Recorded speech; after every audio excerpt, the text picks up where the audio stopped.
Now, we're at the end of the conference. We're excited with you for I'm sure. But what I'd like to do, I'd like to invite Axel Corlu, one of our trustees, who's also been a member of the conference committee, to try and draw some strands together from what we've heard in the past couple of days and really wrap it up for us. Please welcome Axel.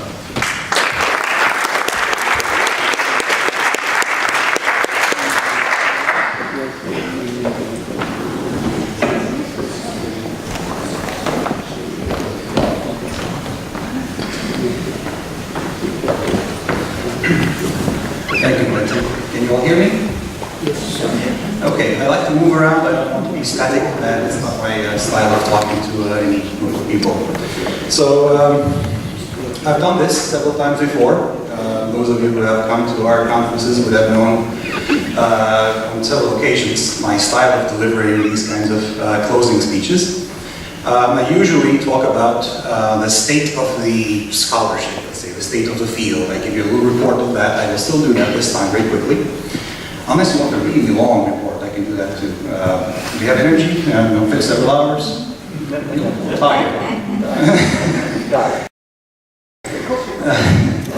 And after that, I have two very quick points to make. I'm not going to hold you here very long, but I would like to talk about a few things about what we've seen here, as well as the human element that we've seen in these 2 days.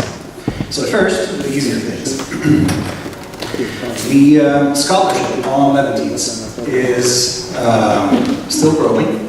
There were about 90 items that reference Levantines directly that were published in academic sources. And indirectly, of course, the number increases dramatically. We're talking several hundred in that case. And that number has remained steady for the last 2 years. So before that, there was a major explosion. Especially in 2014, 2015, the number had increased dramatically. And now it's sort of plateauing, but still increasing, which tells me that the field is maturing. A lot of people who have an interest in this are still joining in, still research comes in, and that's a good thing.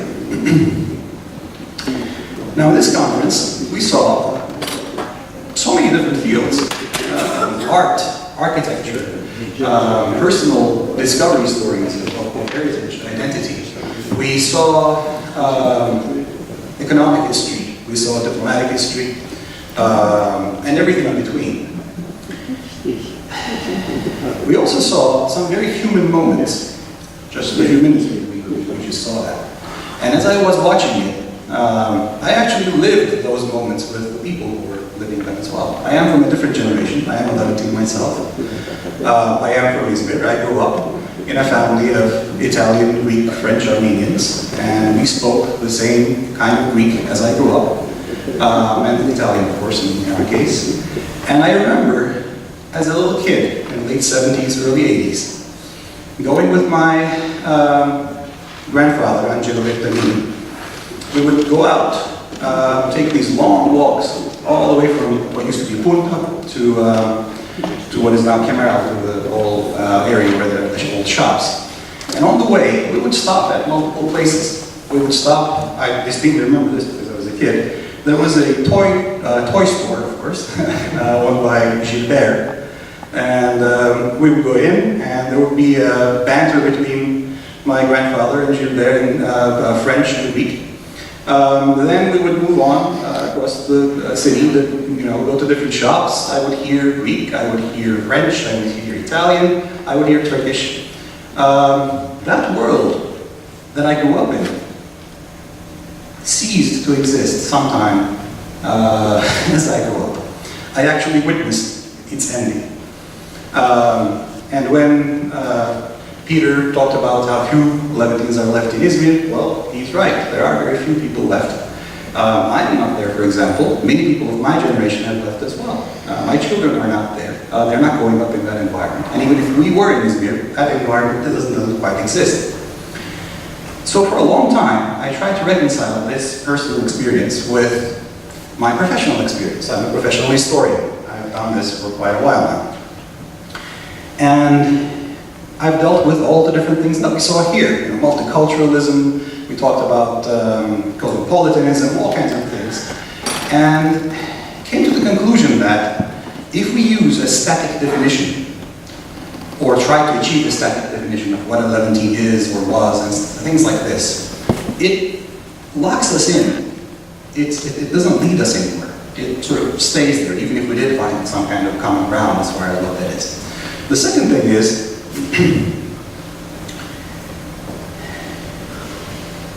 yes, we all look to the past to some extent. I mean, there's a great deal of nostalgia in some cases. There are some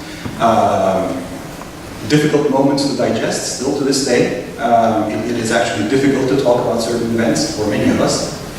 I'll give you just one example. I told you I'm not going to hold you very long. One example though. Several years ago, I was visiting Izmir, of course, and I was walking around, and a friend of mine pointed out that they were selling this. There was this new shop. They were selling all kinds of Izmirnika music and so on and so forth. I would be interested, she thought. So we went there. And sure enough, it was very popular. People were, interested in this without quite a realization that Izmirnika is precisely from the place where they were buying these CDs and so on and so forth. And as we exited, she asked me, "So what did you think?" I said, "Well, it's a great store. The items there were interesting. And it just so happens that that building was in my family until the last 2 generations, and that building was taken from us, like many other things at the time." So a lot of things like this exist. They coexist with the good things. They coexist with what Peter Pappy said, the songs and the good times, but also the tough times. They coexist. Which leads me to this. If we look back only, then we're not really doing history. I tell this to my students all the time. History is not just about the past and things that happened to some people in the past and so on. History is a continuum. The past, the present, the future. We are part of it. We're still shaping it. As Levantines, we're still alive. I am here. Mario is there. We were just talking about this last night. And this combined with a rather interesting observation by Rodney Symes. A couple of years ago we met, and we're talking about the usual subjects. And he said, I still remember this, being a Levantine is a way of life. That's how I see it. There he is. I started to think about this more systematically. Being a social scientist, of course, I have to play around with this sort of thing, and started to develop a more conceptual approach to this. Instead of having a static definition that is of dubious value, I started to think, what is the legacy that we're leaving to the world? Of course, there's massive legacy. We saw a lot of this right here, but we're talking about an active living legacy, right? So conceptually then, where that leads us perhaps is to Levantinism. Don't kill me just because I invented the word now. And it's not an ideology just because it has an ism at the end. If it is a way of life, is it a way of life that is only connected to an existential experience? Because if it is, then it cannot be transferred, it cannot be taken away from its historical dynamics. When the historical dynamics that created that identity are no longer there, as is the case in some places, then it's done. But if we see it as a way of life, as a way of relational survival, that starts to make sense. Because at the end of the day, look at what we did. We survived in the last 500 years the birth and expansion of capitalism. We survived the scientific revolution, the industrial revolution. We thrived with these in many cases. Then we survived the age of ideologies. Then we survived a world war, World War I. We survived World War II. We even almost survived the birth of the nation state. I say almost survived for reasons that you understand, of course. One of the things that I do in my life, in my professional life, is I do not like to specialize on just one thing. I do many, many different things and pull together things from very different areas. Quentin calls me a synthesizer. I like that. That's exactly how I think of myself. pull things from different fields in history, sociology, anthropology, and try to see the big picture in general. This is a very unfashionable type of intellectual activity. It used to be much more common, but I find it's valuable, especially here.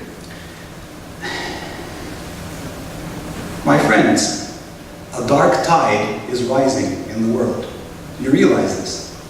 Look around you. Look at the political events, not just in one country, but multiple countries.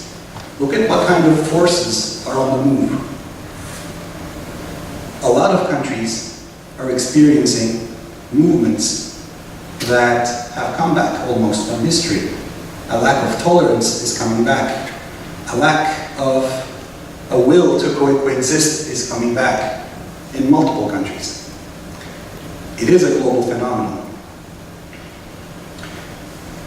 The horizon is dark as far as I see it, and not just because of political movements. We are destroying our planet. We are depleting our resources faster than our technology can make up for the way that we are using them.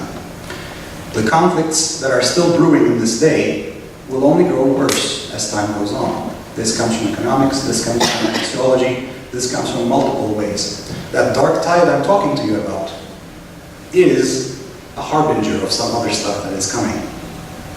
The question is, why am I telling you all this stuff? Am I trying to, get you all depressed at the end of this day? The point is this.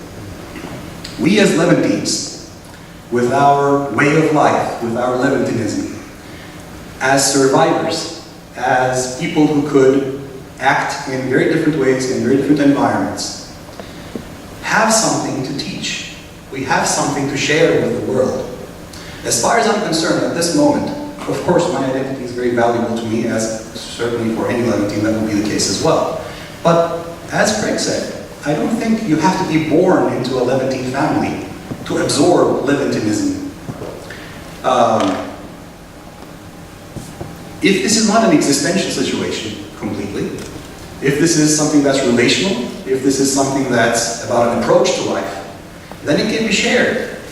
Because of course we are more than the elements that make us who we are. We're more than just multiculturalism, all the different identities that we bring together and so on and so forth. We utilize them. The way we utilize those things made us who we are and made us survivors. Well, the world that is coming, which is going to experience a civilizational crisis in our lifetime, needs this kind of experience. It needs a Levantinism. More people need to hear about this. More people need to understand that here is something that existed through very dark times indeed, and survived through these times as an alternative way of existence. Not with divisions, not with the coming back of thick borders, thick walls, taller walls, but a world in which people existed in multiple different ways, in multiple different styles, let's say, and that interaction created the modern world.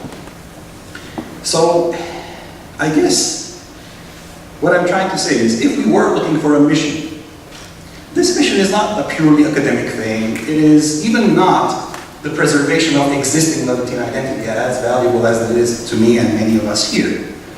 I think we have a mission in sharing who we are, how we exist, our way of life, with the rest of the world. Because believe me, the rest of the world doesn't really know much about us. I'm sure you're aware of this, We're a marginal, little, tiny group of people who are talking this language, talking about this thing. More people need to know about us. And the more people who learn about us, the more people who understand that Levantinism is not just connected to being a Levantine, but a way of existence in this world, well, maybe that dark tide will not engulf us all. Thank you.